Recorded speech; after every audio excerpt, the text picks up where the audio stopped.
இங்கே பாருங்கள், இன்றைக்கி காலேஜுக்கு மதியத்துக்கு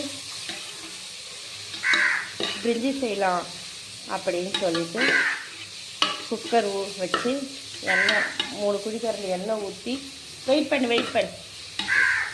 பண்ணு. இதில் பட்டை லவங்கெல்லாம் போட்டு வெங்காயத்தை போட்டு நல்லா வதக்கணுங்க. அதுக்கப்புறம் இந்த மீல் மேக்கர் ஊற வச்சுருங்க முன்னாடியே. இதை போட்டு நல்லா வதக்குங்க. இது நல்லா வதங்கின பிறகு தக்காளி போடணும்.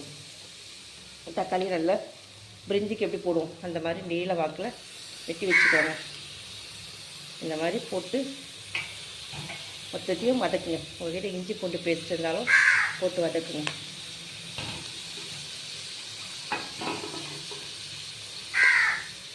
வெயிட் பண்ணு, இப்போ தான் ரெடி ஆகுது. என்னங்க, ஒரு பிஸ்கெட் இருந்தால் கொடுப்பா.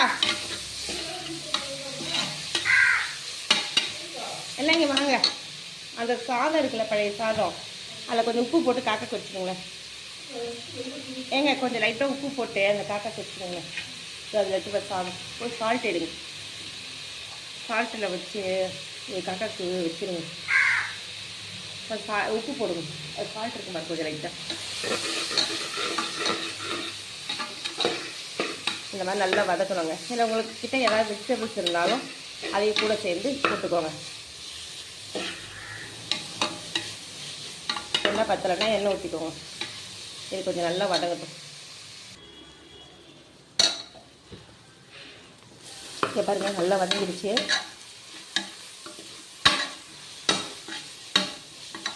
வதங்கிட்டோங்க.